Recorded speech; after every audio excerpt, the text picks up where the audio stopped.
Hello and welcome to today's episode of Authentic Achievements, where it's my absolute privilege to be joined by the fabulous Ben Albert. Ben, welcome. Kim, I'm excited to be here. This is going to be fun. Oh, I'm excited too. I can't wait to get stuck into our conversation, which I know is going to be packed with insight. But before we do, let me just share with those people listening and watching a little bit more about you. So Ben is the owner of Balbert Marketing LLC. He's also the curator of the Real Business Connections Network, where he hosts 5 podcasts. I'm not all scared now that you've done this a lot more than me. Once an underdog and now a successful entrepreneur, Ben is passionate about helping other underdogs achieve their dream. And Ben is on a mission to actually move the needle on 1 million lives, one conversation at a time. I love that. I mean, what an amazing vision and passion to go and say, actually, I want to make a lasting difference. Because for me, I took from that moving the needle that actually it makes an impact that lasts, that affects change, that allows those people to go on and affect change in the lives that they also are connecting with. So Ben, tell me more about your journey so far and what's got you to this mission. Yeah, I mean, a tiny little needle move will completely course correct the direction of someone's entire life, and you don't know who needs what, when. I don't even know what moved the needle most for me. Like when I was a kid, I was just lost. If I had a superpower, it would be invisibility, making himself small. It's hilarious because I wanted to be a basketball player. I had a jersey for every single day of the week. I wanted to be the next Michael Jordan. And I was skilled. However, I was the shortest boy in school, second shortest person behind a little girl, Olivia Lee. So I was never destined to be, and people even joke all the time, there's basketball players that are 5'3", 5'8", 5. Yeah, like 1 in a billion. So I never made it as a basketball player, and I was small, but again, I became an expert at making myself smaller. You know, you and I talked about this pre-conversation just in a chit chat. Like a lot of us play small. A lot of us have imposter syndrome. And I was the king of that. Like my entire life, I was basically hiding in the shadows, like not sure what my next move was going to be. Had nice enough parents that they would be like, go to school, get good grades. And I'm like, I'm going to school, but I don't know why. I'm getting good grades, but I don't have any vision. And I really just wanted to fit in, and I really just wanted to do something. And I tell all of this just to like preface that I feel like I developed a growth mindset at a young age without knowing what a growth mindset was. And it wasn't because I was God's gift to the world. It's because I wanted crazily to grow, literally physically, because I was small. But I had moments where we're sitting at the dinner table and I look up and I had just watched a YouTube video about like body language. I didn't even know that was a thing. YouTube had just like started coming out. And I noticed that everyone in our entire family, everyone at the dinner table was slouched. Wow. And I intuitively was like, I'm slouched. So I'm tiny and I'm slouching and making myself smaller. So I started picking up books. I started going to YouTube University, and literally in my teenage years started this personal growth, self-development thing that led me into the music industry, which was a passion of mine, which led me into promoting musicians because I just loved amplifying a good thing. Even when I was amplifying a good thing, I was hiding in the shadows, but I had the opportunity to take a musician and help them reach more people. And as I developed, as I grew, my love of music grew. I was promoting before I even knew what marketing was. Then I found a career in marketing because I was natural at it. Still, again, in the shadows, amplifying other people, making them look good. And it wasn't until in my recent years when I started a business podcast, when I started a business. I was doing these fun things on the side, but I was working for corporate.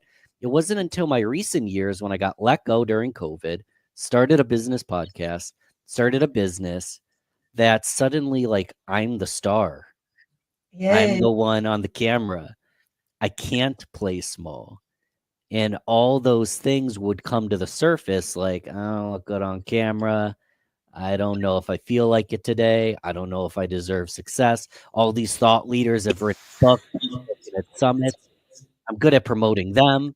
So I'm currently on that journey of learning how to promote myself. I'm really good at taking care of other people, but promoting myself, promoting my podcast, and really like learning every single day, because the Ben today is doing all right.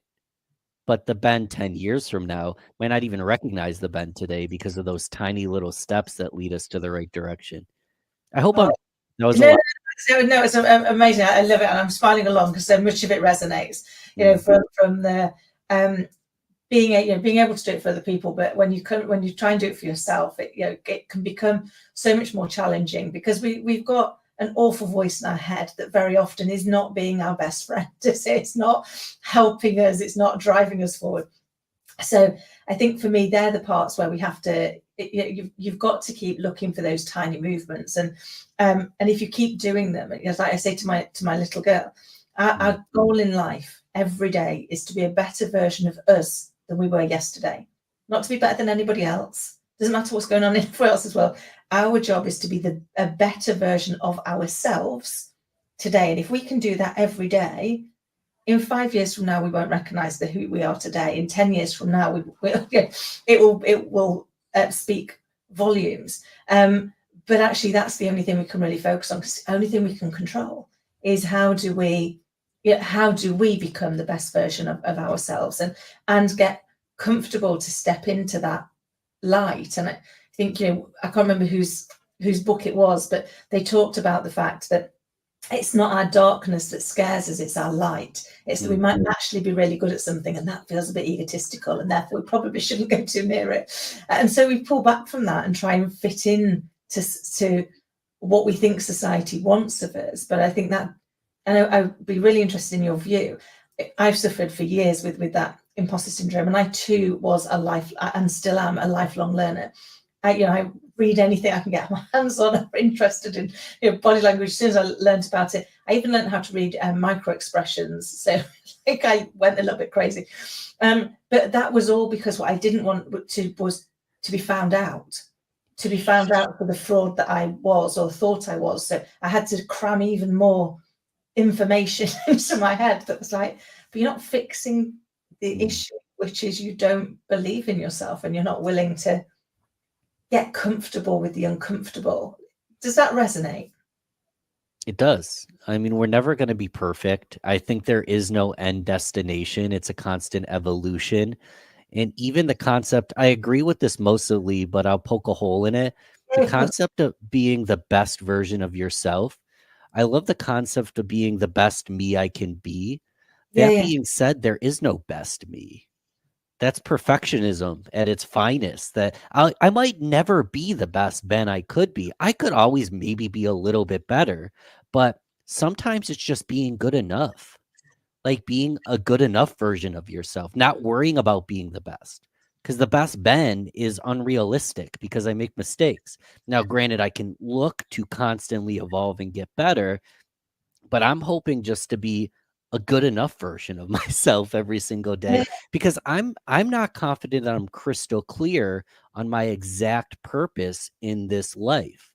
However, I'm open to discovering that purpose over time and just doing a good enough, again, the best, but the best I can do each day, knowing that I might never be perfect, knowing that I might always be shy with the light and the spotlight in front of me. But even some of the biggest singers in the world, like a Taylor Swift, says she still gets the goosebumps when she's walking on stage. So I don't think the butterflies ever go away. But if we can teach them how to fly in formation, we'll be good to go. Oh, no, I love that. And I guess for me, when I say the best version of me, I've come to accept that me comes with all those flaws. So I'm not meaning I'll get rid of those flaws, but I'm saying that I'm still gonna work to evolve, but I'm going to recognize that the best me has its light and its dark, and that's okay. Because I never used to be able to say that was not okay. That was not okay. That's changing. You had to fix it. Now I go, hey, that's just where I am. I'm never going to be a very good singer.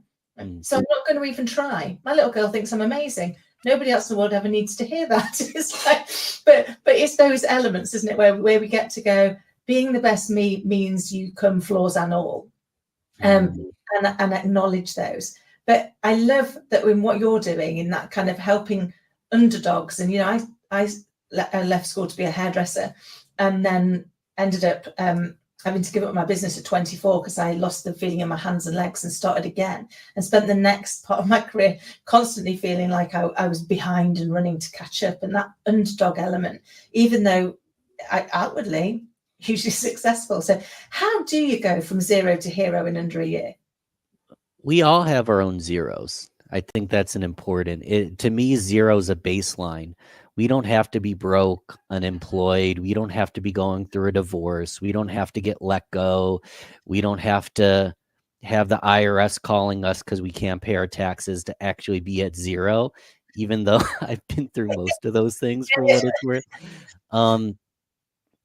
I've always identified with the underdog because I think a lot of grit comes from not having stuff handed to you. Not all of us are born with opportunity. I was born with a big, beautiful beard. That's about all I was born with that was benefit to me. But not all of us are born with a great deal of opportunity, and all of us go through these peaks and valleys. And if we feel like we're at a valley, or even worse, like we've just went downward and we're at an all-time low, it's really just you do this with your podcast. It's surrounding yourself with the right kind of people that have accomplished what you're trying to accomplish in a specific area of life. Because I don't know a single human being on earth. I have a lot of mentors, but I don't have a single human being on earth that checks the box on every category of my life. But different human beings check different boxes. I have a mentor for my personal growth. I have a mentor for my sales.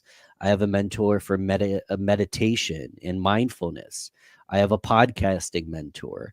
And it's surrounding yourself with someone who's even just a few steps ahead of you, preferably more than just a few steps, but even just a couple steps ahead of you. Those are great when they're only a couple steps ahead of you, because you can peer to peer move to the top together.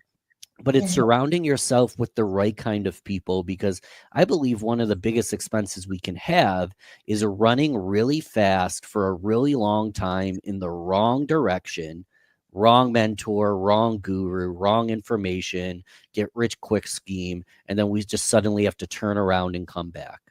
So if we're at a baseline, if we're at a bottom, we have to ask the question, who has what I want? Verify their legitimacy. Get a little irritating with the amount of research you do. If they're not willing to jump on a call, if a team member can't jump on a call, if they don't post to YouTube, maybe you don't learn from them. But find someone you can relate to in a specific area of life and just do what they did. And the beauty about learning someone else's playbook is you can learn a lot of what got them there. But just how you mentioned being the best you, just how we talk about like everybody's unique. That's why we have a unique fingerprint.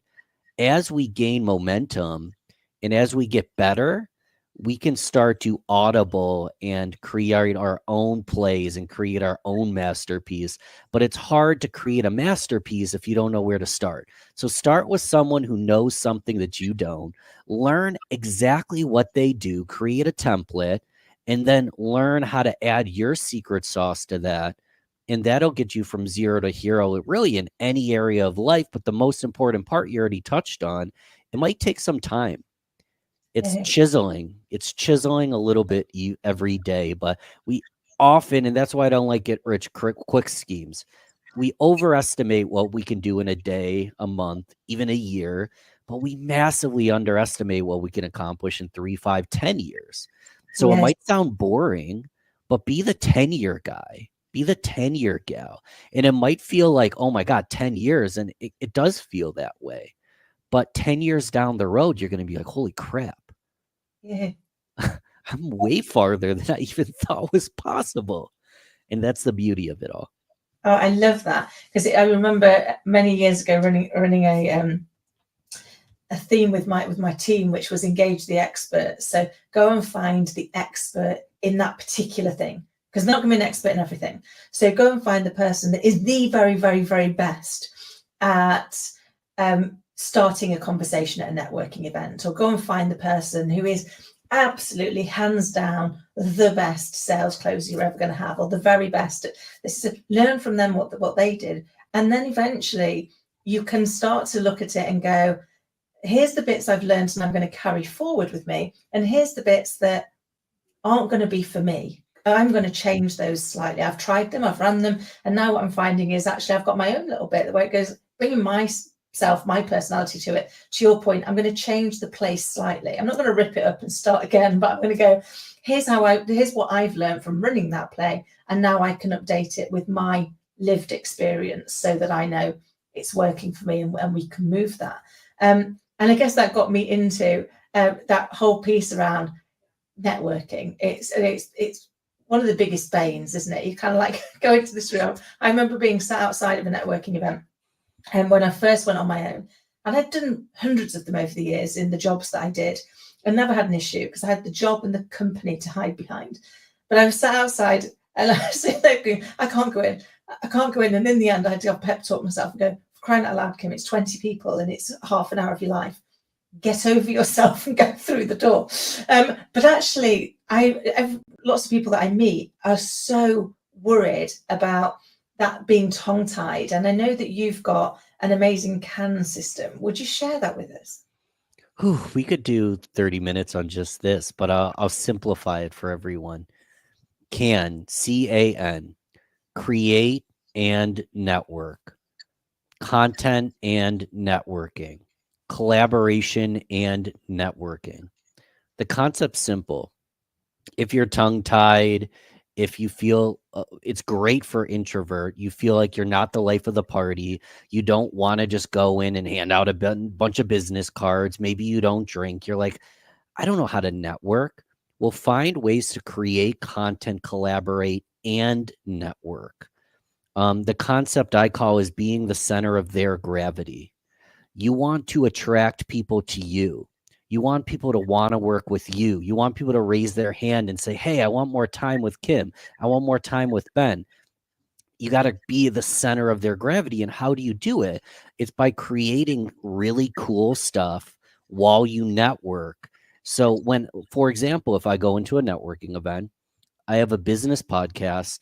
I have a mastermind called Grow Getters Only. It's for established growth mindset entrepreneurs. I'm gonna go into that networking event looking for podcast guests, looking for people that could be a guest in my community, looking for people that can speak in my community. I also do graphic design. So if I really like someone, I can take their quotes and turn them into graphics. A good friend of mine is a photographer. So if they need photos done, I know a person for that. So I don't go in with a bunch of business cards pitching myself. I go in with a few options and I try to find people that I can create content and network with. So we're not talking about just what we do. We talk about, hey, I have a podcast. I love your thought leadership. I know you have a book coming out. Would you possibly like to be a guest on my show? And then we can nerd out about the value of podcasting, the value of writing a book. And then before you know it, we're friends. And then we can go create something together. What happens when you create something together? You both share it. You get the growth, the minimum 2x growth of sharing audiences with one another. You tag each other. This came from Ben being a quiet dude who didn't want to talk about himself and didn't want to be braggadocious. And I found the best way to be braggadocious is just to brag about how cool the people in your network are, brag about how much success your clients are getting. So when I would create content, whether it's a podcast episode, a social media post, an event, a networking event, any of these things, a charity event, I'd find co-collaborators. I'd spend all my time praising them. Their audience would come to me by the like-minded approach that I'm friends with someone that they see as a mentor. And then I was the beneficiary of their audience. Simultaneously, everything was role reversed. Since I'm advocating for them, They're looking good, feeling good, and they don't have to feel like they have to be braggadocious because I'm bragging about them for them.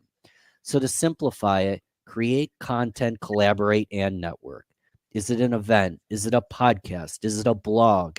Is it a charity outing?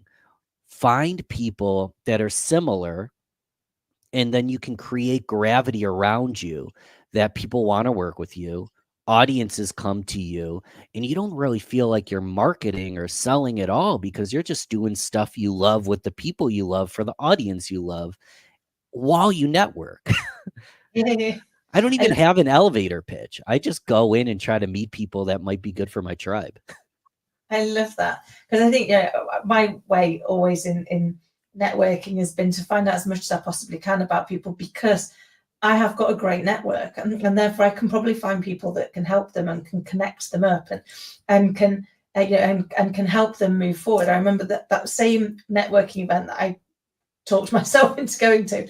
I got in there and ended up meeting a guy who, it was about an hour away from where we live, but I ended up meeting a guy who lives in the same town as I do.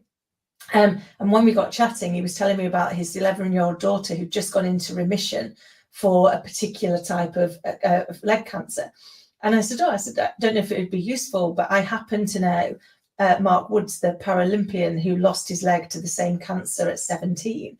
Would it be useful if I connected you up so they could have a conversation about kind of, how he overcame that and what? And he was like, you'd do that? And I was like, probably the reason why I'm here at a networking event in an industrial estate in Sleaford. The universe puts us where the universe puts us because we're supposed to help and connect and find that way to collaborate and to make, my big measure of success every day is, did I leave things better than I found them? Did I do something positive today for somebody else? Because if you put that out into the world, that's what you get back, isn't it? Put good out, you get good back. And I think I love that actually that's what you're doing, is constantly looking for where are the opportunities to co-create, and therefore everybody grows, everybody wins. And it is always much easier to be braggacious about somebody else than it is about yourself, because it feels a bit cringy when you do it for you, but when somebody does it for you, then you want to repay the favor, don't you? So do you find therefore lots of people start doing that for you because you've actually not as in, oh, you did that and so I must do it, but as in you made me feel great and look great, and you made me you made me get all of this attention, and I want to share with the world everything that you did to help me get there, and therefore collectively you become stronger and you create that true connection and true community, don't you? I jokingly call it a free trial. And what I mean by free trial is they didn't spend any money on me. They aren't my client, but they know what it would feel like if they were. So as an entrepreneur, as a business professional, I want to give people a gold star, platinum, the best quality experience, whether or not they're a client. Like you just said, allowing people to be better when you leave them. Whether or not they're spending money with me, whether or not they're a referral partner or a client or anything like that, just like doing the best to give people a good experience. Because what happens is because they naturally become an advocate for you. They know even if they're never going to spend money with you, they understand what it would feel like to do so.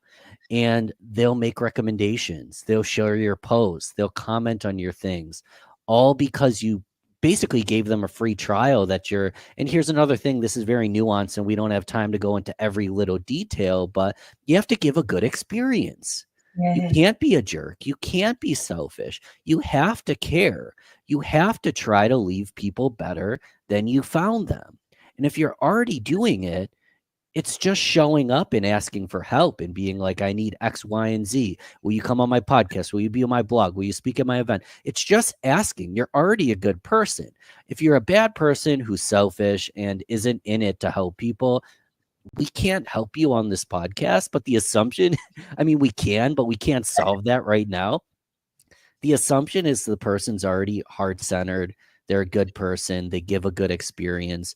A lot of people ask me questions like, Ben, how do you find such good guests for your podcast? Or how do you get these keynote speakers to speak at your event for free? It's actually not that complicated. I'll go to a conference, I'll see 20 speakers, I'll pick 10, I'll reach out to 8 of them, and 5 of them will say yes. And they'll speak to hundreds, oftentimes thousands of people, and only get a few people reaching out. So I'm willing to reach out, ask for help.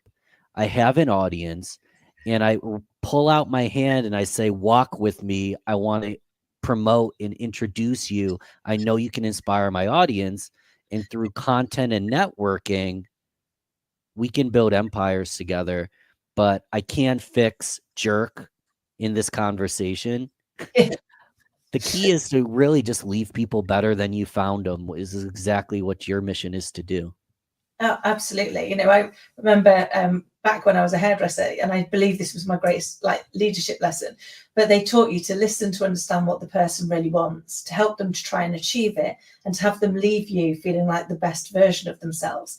And I was like, well, that's just good life lessons. If I can try and do that in every interaction, with every person that I lead, or with every client that I work with, or with every friend that I have, then that's pretty good, isn't it? And I'm not worried what I get back from it. It's like, actually, I just get to, look in the mirror at the end of the day when I just take my makeup off and not look away in disgust. It's like I can go, I'm actually an all right person. I'm a good human being.